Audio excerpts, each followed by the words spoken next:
मंचर नगरपंचायतच्या होऊ घातलेल्या सार्वत्रिक निवडणुकीसाठी उपस्थित स्टेजवरील सर्व मान्यवर बंधू आणि भगिनींनो, उपस्थित सर्व मतदार बंधू आणि भगिनींनो, फार उशीर झालेला आहे.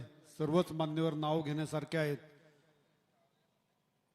आज आपण या ठिकाणी खऱ्या अर्थानं निवडणुकीची तयारी यासाठी नाही, कारण निवडणुकीची तयारी म्हणून आपण काही करत नाही. जी मी आणि माझी टीम जी आहे ती खऱ्या अर्थानं सामान्य लोकांसाठी काम करत असते.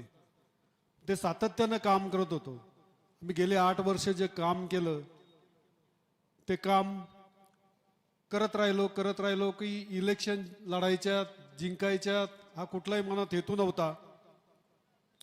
मंचर गावचा विकास करायचा असेल हा हेतू होता. मंचर गावातील सर्व नागरिकांच्या समस्या सोडवणं हा विकास होता. मंचर गावातील सर्व घटक, सर्व जाती बांधव, मग त्यामध्ये मुस्लिम असतील, शीख असतील, मराठा, हिंदू, ओबीसी हा कुठलाही भेदभाव न करता प्रत्येकाच्या समस्या सोडवण्याचं काम आम्ही आजपर्यंत केलं.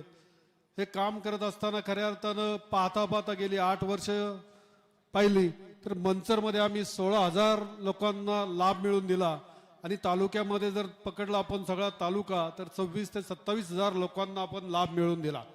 जे प्रत्यक्ष लाभ योजना ज्या आहेत राज्याच्या आणि केंद्राच्या त्या ठिकाणी पोहोचवल्या.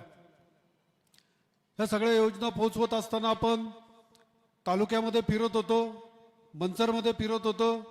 तालुक्यामध्ये फिरायला लागल्यानंतर जाणवलं की कुठं काय उणिवा आहेत. मग भीमाशंकरच्या टोकापासून तर काठापूरच्या टोकापर्यंत या ठिकाणी ज्या ठिकाणी जमेल त्या ठिकाणी आपण समस्या सोडवल्या आणि 110 कोटीची कामं या ठिकाणी आपण आणली. खऱ्या अर्थानं बंधू आणि भगिनींनो, मी आजपर्यंत कुठलाही ग्रामपंचायत सदस्य नाहीये आणि कुठलंही काम करायला तुमची प्रचंड इच्छाशक्ती लागते. त्या इच्छाशक्तीच्या जोरावरती मी फक्त पहिल्यांदा बापट साहेबांनी माझ्यावरती जबाबदारी टाकली ही भारतीय जनता पार्टीचा अध्यक्ष म्हणून. ज्यावेळेला माझी सून आज या ठिकाणी पहिल्यांदा भाषण करायला उभी राहिली, तिचं भाषण ऐकल्यानंतर मला खरंच समाधान झालं. कारण मला बापट साहेबांनी ज्यावेळेला अध्यक्षपद दिलं, मी साहेबांना सांगितलं, साहेब मला श्रद्धांजली पण वाहता येत नाही, तुम्ही मला ही जबाबदारी का देताय? ते म्हणाले, अरे नाही येऊ दे तुला श्रद्धांजली वाहता, नाही भाषण करता येऊ दे, पण तू हे कर, पद घे. आणि सगळं शिकत गेलो. तर तिचं पहिलं भाषण मला निश्चितच आवडलं. एवढं चांगलं भाषण मला करता येत नव्हतं, कारण आम्ही काम करणारी माणसं आहेत, आम्ही भाषण करणारी बोलणारी माणसं नाही आहेत, बोलण्यामध्ये वेळ घालवणारी नाही आहेत. तर कायम सतत काम करण्यात कार्यमग्न राहण्यामध्ये असतं आणि कार्यमग्नता हीच खऱ्या अर्थानं जीवनाचं सार्थक असतं, काहीतरी घडत असतं. त्याप्रमाणे आम्ही पाहिलं. मग भीमाशंकरचं भट्टीचं रान असेल, रोड असतील, अनेक समस्या, पूल असतील, साखव पूल असतील, हे सगळं सोडवले गेले आपण 110 कोटीच्या कामामध्ये. हे सगळं करत असताना आपल्याला जाणीव झाली की मंचरच्या आजूबाजूचा विकास, मंचरचा विकास व्हायचा असेल तर खऱ्या अर्थाने मंचरचा रोड चांगले झाले पाहिजेत. मग आपण खऱ्या अर्थानं आम्ही जो जाहीरनामा, वचननामा जो छापलाय त्याच्या मागच्या बाजूला आम्ही केलेली कामं, म्हणजे करणारे हे नाही छापलं, पण जो जाहीरनामा टाकलाय आपण तर त्याच्यामध्ये आपण आज मुळवाडी रोड जातो. त्या मुळवाडी रोडला 5,99,78,000 रुपये आपण टाकलेत. माझ्या नावाचं या ठिकाणी पत्र आहे. कुणी पण तो रोड तयार झाला, त्या रोड आज त्या ठिकाणी सगळेजण जात येत आहेत आणि त्या रोडचा वापर एवढा चांगला, म्हणजे जाण्या येण्याची सुविधा तर झालीच, पण खऱ्या अर्थाने एक चांगलं मार्केट उभं राहिलं. आजूबाजूच्या ज्या जमिनी आहेत त्या जमिनींना भाव आला. असाच रोड आपण दुसरा जो रोड टाकला मंचर ते गांजाळे वस्ती, म्हणजे एस कॉर्नरचा जो रोड आहे त्या ठिकाणी ओढ्यातून जायला, पलीकडे जायला शेतीसाठी अत्यंत दुर्लक्षित असा रोड होता. म्हणजे जाण्या येणारा रोडच नव्हता. त्या ठिकाणी आपण 81 लाख रुपये टाकले आणि तो रोड आज पूर्ण बंद झाला. तो दळणवळणासाठी, वाहतुकीसाठी मोकळा झाला. त्या ठिकाणी कुणी 50-60 हजार रुपयांनी गुंठ्यानी जमीन घेत नव्हती, तर आज त्या ठिकाणी 5 ते 6 लाख रुपये रेट तयार झाला. मार्केट पण त्या ठिकाणी उपलब्ध होतंय. सोंडेमळा आमचा दुर्लक्षित भाग तशा अर्थाने, शेवाळवाडीची मंचरची ही वाडी शेवाळवाडी, त्या ठिकाणी आपण 1,46,69,000 रुपयाचा रोड टाकला आणि ही कामं केलीत आपण 2019-20ला. त्या ठिकाणी लोकांच्या अत्यंत अशा चांगल्या सुविधा त्या ठिकाणी निर्माण झाली. त्याचप्रमाणे आपण एक लहऱ्यापासून आपल्याकडे जो रोड येतो लोंढेमळ्याचा, लोंढेमळ्यातून यायला माझे अनेक शेतकरी बांधव दुधाच्या किटलं सकाळी दूध काढायचं, डोक्यावरती घ्यायच्या, चिखलातनं तुडवत यायचं आणि खूप त्रास व्हायचा त्यांचा. मला आल्यानंतर कायम सांगायचं की सेठ इतका त्रास होतोय आम्हाला. तर त्या ठिकाणी मी बापट साहेबांना प्रयत्न करून त्याही ठिकाणी आपण 1,67,44,000 रुपये असा भरीव निधी टाकला आणि मंचरला जोडणारे सर्व रोड अत्यंत चांगल्या पद्धतीने करून घेतले. नंतर आपण पाहिलं तर मंचरमध्ये ज्या खऱ्या अर्थानं आपण जे रोड केले, त्याचबरोबर तरुणांसाठी आपल्याला एकही व्यायामशाळा नव्हती. जुन्या काळात पाहतो आपण, खऱ्या अर्थानं माणूस म्हणून घडवायचा असेल, माणूस म्हणून मेन प्रोडक्ट काय, तो तुमचं जी शारीरिक क्षमता आहे ही चांगली पाहिजे. आणि ही शारीरिक क्षमता चांगली होण्यासाठी जिम पाहिजेत. तर आपण मंचरमध्ये 7 जिम आणल्या. अटल बिहारी वाजपेयी नावानं एक जिम काढली आणि जय संभाजी महाराज चौकात काढली. आमच्या घोडेगावचे आमचे काळे बसलेत त्या ठिकाणी त्यांना जिम दिली. तालुक्यात अनेक ठिकाणी जिम दिल्या आणि खऱ्या अर्थानं तरुणांनी त्या जिमचा वापर व्यायामासाठी केला. एक चांगल्या आरोग्याचा त्या ठिकाणी त्यांना फायदा झाला. या जिम त्याच्यानंतर आपण पाहतो वैयक्तिक लाभाच्या योजना असतील, त्या वैयक्तिक लाभाच्या योजना आपण अनेक ठिकाणी दिल्यात. आणि एक काम करत असताना आपण पाहतो की ह्या योजना देत असताना आपण वेळ काळ ही कधी पाहिलेली नाही. बरं, रात्री आता खऱ्या अर्थानं महिला भगिनी ज्या आहेत त्या लाडक्या बहिणीचे लाभ घेतात. लाडक्या बहिणींचे लाभ घेण्यासाठी त्यांना KYC आवश्यक होती. KYC साठी बऱ्याच महिला दिवसभर कामाला जातात आणि मग दिवसभर त्यांना ऑफिसमध्ये येता येत नाहीत खऱ्या अर्थानं. मग आमचं ऑफिस रात्री कुणी टिंगल करत असतं खऱ्या अर्थानं. मग रात्री 11, 11:30 वाजेपर्यंत महिलांसाठी ऑफिस उघडं ठेवलं जातं आणि त्या ठिकाणी महिलांचे KYC केले जातात. अशा सगळ्या दुर्लक्षित असलेल्या माता भगिनी बांधव यांच्यासाठी आम्ही आतापर्यंत काम केलं. राजकारणात खऱ्या अर्थानं मी नौका होतो. बापट साहेबांसारख्या लोकांनी खांडरे साहेबांना पाठवलं. खांडरे साहेबांनी मला व्यवसाय पाहिला. रामा भक्ते आम्हाला त्या खांडरे साहेबांना खऱ्या अर्थाने माझ्याकडे घेऊन आला आणि रामाने सांगितलं की बाबा तुम्हाला भारतीय जनता पार्टीत काम करायचं असेल तर आमच्याकडे हा माणूस आहे, मला काय प्रवेश करायचा नाहीये. आणि खांडरे साहेब माझ्याकडे आल्यानंतर त्यांनी माझ्याकडे गप्पा मारत मारत 5-6 महिने घालवले आणि एक दिवस मुख्यमंत्र्यांच्या हस्ते माझा प्रवेश करून घेतला. आणि मग जी सुरुवात झाली, मी आलो पाहिलं तर आमच्याकडे एकही ग्रामपंचायत सदस्य नाहीत. बोटावरती मोजण्या इतकी एक कार्यकारिणी तयार होती. नंतर मी खऱ्या अर्थाने पद घेतल्यानंतर पूर्ण तालुका पिंजून काढला. गावात गेल्यानंतर लोक टिंगल करायचे, अरे भारतीय जनता पार्टीचं काम इथं कुठं काय होतं का. पण खऱ्या अर्थानं व्यावसायिक संबंध होते माझे पशुखाद्याच्या निर्माण याच्यातनं झालेले काही संबंध होते. लोकांना चांगल्या योजना दाखवल्या, मोदीजींचं काम दाखवलं, योगीजींचं काम दाखवलं, अटलजींचं काम दाखवलं, भारतीय जनता पार्टीचा त्याग दाखवला, 2014 नंतर झालेला बदल दाखवला. आणि हे सगळे बदल करत असताना मी भारतीय जनता पार्टीत आल्यानंतर किती कामं करू शकतो हे दाखवलं. हे सगळं करत असताना भारतीय जनता पार्टी फुलत गेली. पहिला तालुक्यातला सरपंच मी केला, त्याच्यानंतर अनेक सदस्य केले, अनेक उपसरपंच झाले, अनेक लोकांचे प्रवेश झाले आणि भारतीय जनता पार्टी एक कुटुंब असं फुलत गेलं. आणि खऱ्या अर्थानं मंचरमध्ये ते चांगलं बळ धरलं त्यांनी. आणि मंचरमध्ये बळ धरल्यानंतर जे प्रस्थापित लोक आहेत खऱ्या अर्थानं ज्यांनी 35-35 वर्ष राजकारण केलं, 20-20 वर्ष राजकारण केलं, 3-3दा खासदारकी मिळाली, नंतर तोपर्यंत आम्ही त्यांचीच कामं केली. त्याच्यानंतर आता राज्यसभा लोकसभेला आम्ही त्यांचंच काम केलं. अत्यंत प्रामाणिकपणे काम करून आमच्या वाट्याला टीका आली. म्हटलं यांनी आमचं कामच केलं नाही. मी सगळ्या राष्ट्रवादी काँग्रेस असेल किंवा महायुतीला आव्हान करतो की त्यांनी आम्ही ज्या ठिकाणी नवनाथनी सभा घेतल्या, ज्या ठिकाणी काम केलं, ज्या ठिकाणी राहतो त्या ठिकाणी येऊन त्यांनी आमचे बूथ पाहावेत. आजलाही यांच्या कार्यकर्त्यांपेक्षा आम्हाला पडलेली साहेबांना पडलेली मतं जास्त आहेत. पण आम्ही राजकारण करत नाहीत आणि त्यांनी राजकारण करायला नव्हतं पाहिजे. काहीतरी खोटे आरोप करून संजय थोरात हे चुकीचं काम करतायत.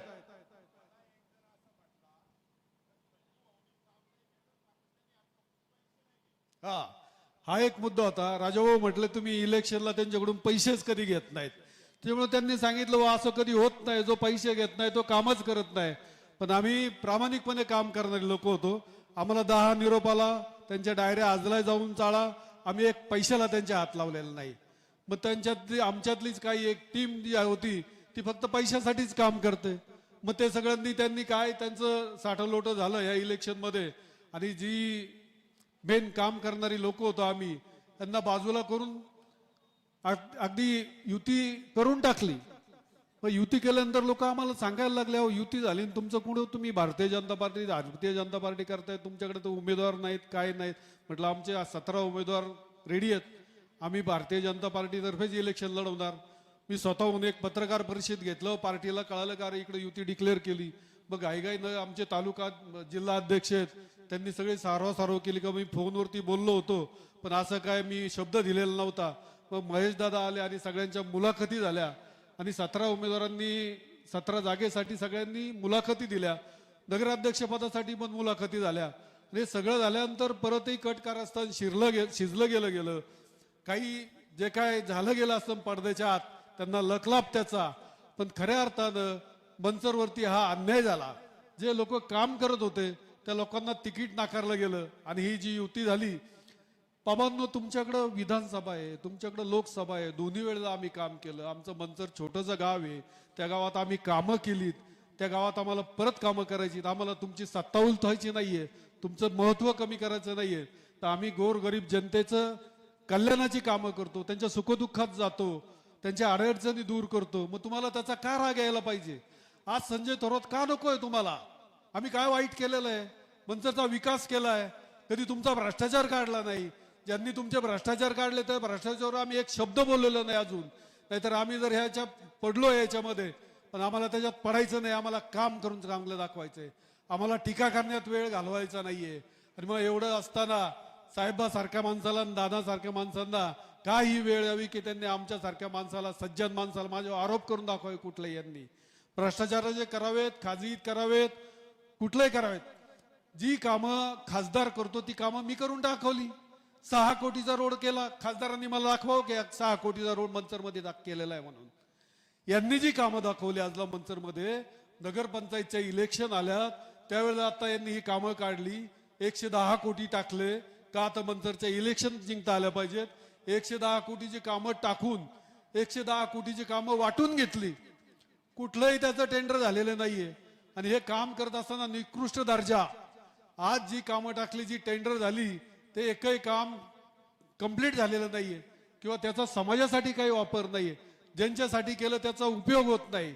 मग स्मशानभूमीतलं काम असेल, बाजारपेठेचं बाजारतळ जो आहे भाजीपाला, तो पाहतो मी. कोण एक व्यापारी जाऊन बसतो तिथं, एक खरेदीदार जातो त्या ठिकाणी, रोडला बसतात त्या ठिकाणी लोक. 66 लाख रुपये त्या ठिकाणी टाकले. नाट्यगृह बांधलं, नाट्यगृहाला 10 कोटी टाकले, 7 कोटी आले. आज मंचरच्या 1% जनतेने दाखवावं का तुमचं नाट्यगृहाचं काम कुठं चाललंय? अरे बाबांनो, मंचरच्या जनतेला ही 80% जनता ही शेतकरी आहे. त्यांच्याकरता कृषी विज्ञान केंद्र आणला. ही जी तरुण पिढीला रोजगार मिळत नाहीये, जे शेती करतायत त्यांना त्याचं शेतीचं ज्ञान मिळन. हे नाटक पाहायला किती जण जाणार आहेत? 200-300 रुपये तुम्हाला तिकीट देऊन कोणतं नाटक पाहायचंय? तुम्ही इलेक्शन आले का नाट्यगृह टाकता. इलेक्शनच्या अगोदर तुम्ही लोकांना अलिबागला नेता, देवाला नेता, गोव्याला नेता. अरे हे करू नका. तुमचे प्रपंच खूप चांगले झालेले आहेत, मोठे झालेले आहेत, तुमच्या पार्ट्या मोठ्या झालेल्या आहेत, पण समाज बिघडायचं काम करू नका. आमच्या मंचरचा समाज बिघडायचं काम करू नका. मंचर जातीमध्ये तेढ केला, मळ्यामध्ये तेढ केला. हे सगळं राजकारण कशासाठी? फक्त तुमच्या राजकारणासाठी? अरे हे अत्यंत चुकीचं आहे. आम्ही कधी तुमच्यावर टीका केली नाही, तुमचा पक्ष फोडला नाही, तुमचा माणूस आमच्याकडे आणलेला नाही, तुमच्या माणसाने आणलेली कामं आम्ही केली. आम्ही कधीच कुठला पक्ष पाहिलेला नाहीये. मग मंचरच्या बाबत हा दुजाभाव का? खऱ्या अर्थानं आपण पाहतो, आम्ही कुठलाही सोन्याचा चमचा घेऊन जन्माला आलेलो नाहीये. शेतीमध्ये शेण काढलंय, शेण भरलंय, सगळ्या मायबाप जनतेने पाहिलेलं आहे. आजलाही शेतात राबत असतो. माझी सून जरी या सगळ्या बोलत असेल तर आजला तीही शेती करते, ट्रॅक्टर चालवता येतं, सगळं करतं. आम्ही शेती केली. या ठिकाणी चेअरमन बसलेत, मी तर काय बोलवलं नाही, पण त्यांनी पाहिलेलं आहे. मेंगडेवाडीचे आमचे चेअरमन आलेले आहेत. ही सगळी शेती करत असताना सगळ्या शेती करता किती अडचणी येतात हे आम्ही पाहिलंय. शेतकऱ्याचं दुःख आम्ही पाहिलंय, शेतकऱ्याच्या समस्या आम्ही पाहिल्यात. तुम्ही डायरेक्ट आमदाराचे पुत्र म्हणून झालात, कोण उद्योगपतीचा खासदार झाला, कोण त्यांची जी कार्यकर्ते आहेत ते डायरेक्ट सगळं मिळालेलं आहे. पण आमच्याकडे तसं काही नाहीये. आम्ही ह्या मायबाप जनतेची सेवा करता करता ह्या ठिकाणी आलेलो आहे. आणि मग तुम्हाला हे का खुपलं का तुम्ही आमची भारतीय जनता पार्टी चांगल्या पद्धतीत चालली असताना हे सगळा गोंधळ घालून ठेवला खऱ्या अर्थाने या ठिकाणी. कोण उमेदवार दिले, काय क्रायटेरिया लावला होता तुम्ही बघा ना. त्याचं शिक्षण पाहिलं, त्याचं कर्तृत्व पाहिलं, त्याचं काय पाहिलं तुम्ही फक्त पाहिली घराणेशाही. तो माझ्या जवळचा आहे का, त्याच्या घरातले मला मत देतात का, त्याचे नातेवाईक मला मत देत आहेत का, तो माझ्या पार्टीतल्या कार्यकर्त्याचा आहे का, तो बँकेचा कर्मचारी आहे का. जे क्रायटेरिया तो समाजाचं भलं करेल, समाजाचं कल्याण करेल हा विषय कधीच नाहीये. आणि म्हणूनच आज आपण पाहतो की आज सेठ आमची नगरपंचायतची इलेक्शन आहे. स्वतः खासदार आणि साहेब वाड्या वस्त्यावरती रात्री 12 आणि 1 वाजेपर्यंत मार्गदर्शन करतायत, मिटिंगा घेतायत. त्या मिटिंग घेतल्या आज आमच्याकडे लोंढेमळ्यामध्ये मिटिंग होती. बागल वस्ती, लोंढेमळा, जाधव वस्ती. आणि त्या ठिकाणी आमच्या गावातले मोठे शेठ आहेत, त्यांनी सांगितलं की आम्ही 3 महिन्यामध्ये तो कचऱ्याचा प्रकल्प पूर्ण तयार करू. नंतर साहेबांनी सांगितलं 3 महिन्यात नाही होणार, 6 महिन्यात. पण तो प्रकल्प बंद आहे, त्याला पोल्युशन कंट्रोल बोर्डाने परवानगी दिली नाही. त्या ठिकाणी जो कचरा आणून टाकला होता, सगळ्या विहिरींचं पाणी खराब झालं होतं. त्या ठिकाणची अंगणवाडी बंद पडली होती. त्या ठिकाणी लोकांना पाणी भरायला गेलं तर डास चावत होते. 100-150 पोरं माझ्याकडे आली. माझ्याकडे याच्या अगोदर साहेबांकडे फाईल नेली, दादांकडे फाईल नेली होती. तेव्हा म्हणजे हा प्रकल्प इथला बंद करा. तो काय बंद झाला नाही.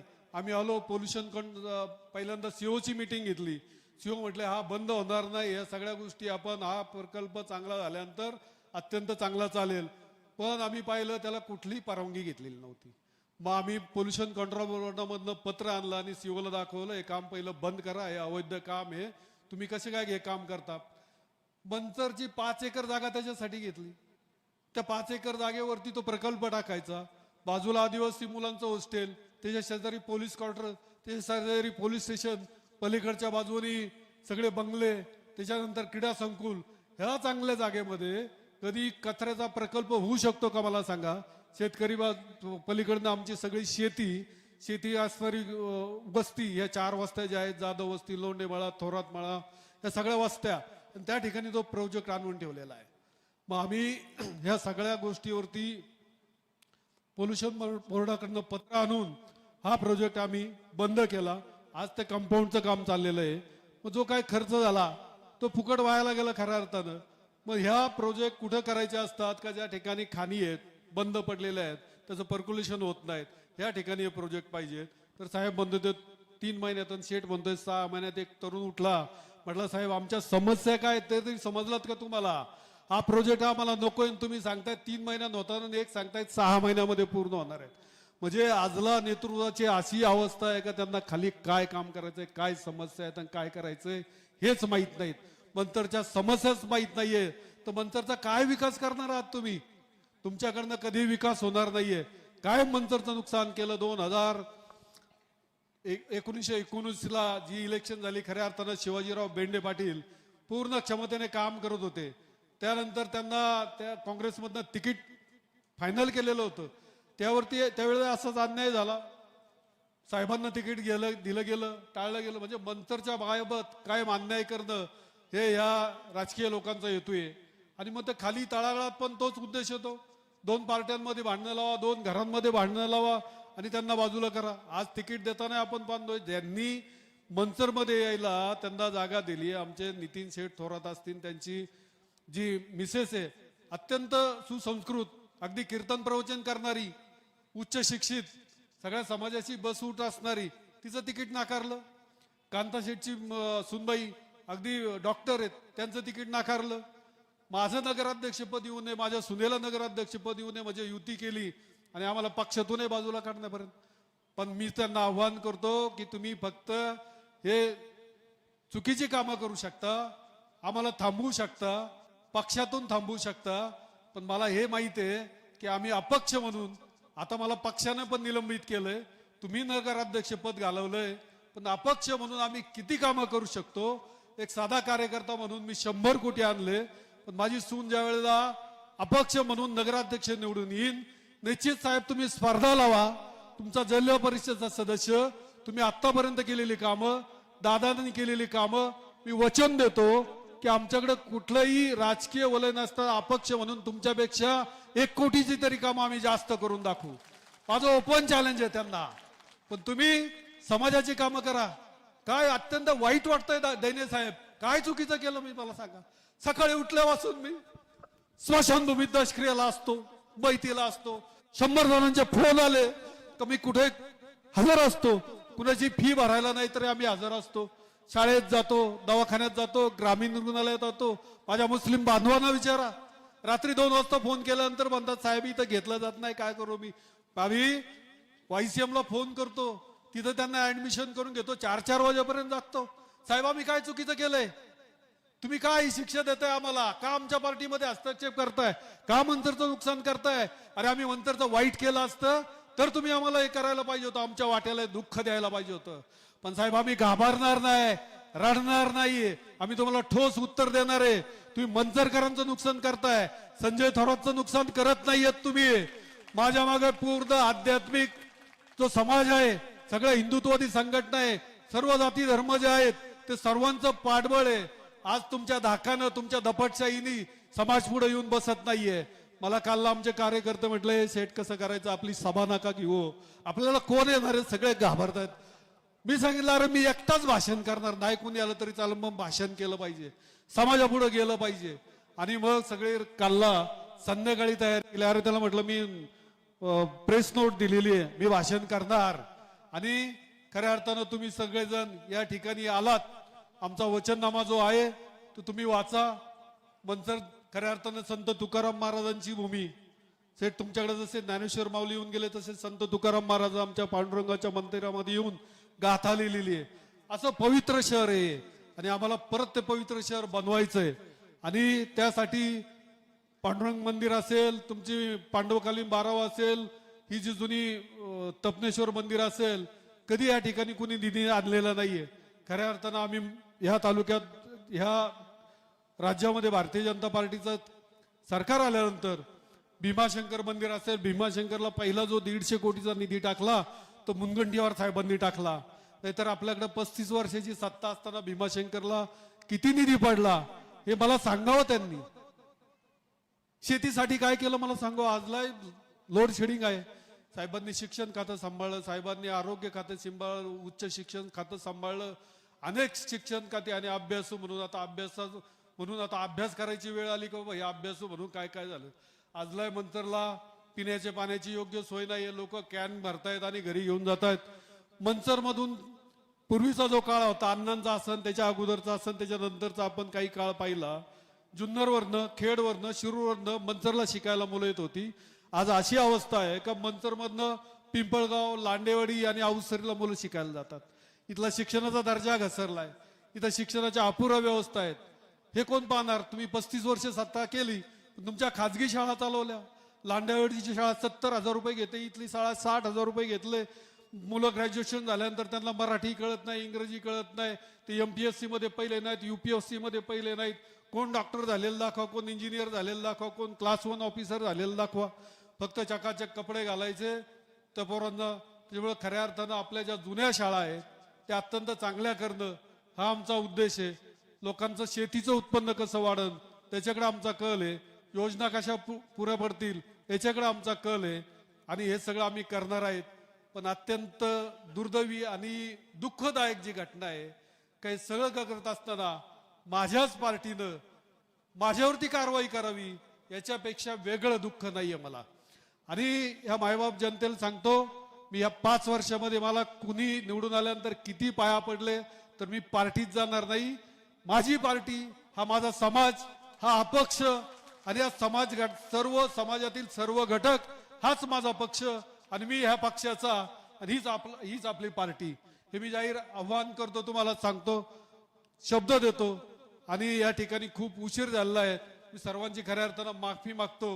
आणि येत्या 2 तारखेला आपण सर्वजण, माझी सून सौ प्राची आकाश थोरात यांचं चिन्ह आहे रिक्षा, आणि त्यानंतर स्नेहल चासकर यांचं चिन्ह आहे स्कूटर, या दोघी. आणि आज काही अपक्ष उमेदवार, खऱ्या अर्थानं मला मोठेपणा वाटतोय की 4-5 अपक्ष उमेदवार या ठिकाणी उमेदवार येऊन मला पाठिंबा दिला की भाऊ आम्ही तुम्हाला आज पाठिंबा देतो आणि आम्ही निवडून आल्यानंतर आपण सगळे अपक्ष मिळून एकत्र चांगलं काम करू. खऱ्या अर्थानं मी त्यांचा ऋणी आहे. मी कुठलाही शब्द न मागता ते या ठिकाणी आले आणि आम्हाला पाठिंबा दिला. मंचरच्या विकासासाठी पाठिंबा दिला, मंचरच्या भविष्यासाठी पाठिंबा दिला, मंचरचं पुढच्या पिढ्यांचं उज्ज्वल भविष्यासाठी पाठिंबा दिला. त्याबद्दल मी त्यांचे आभार मानतो आणि थांबतो. जय हिंद, जय महाराष्ट्र.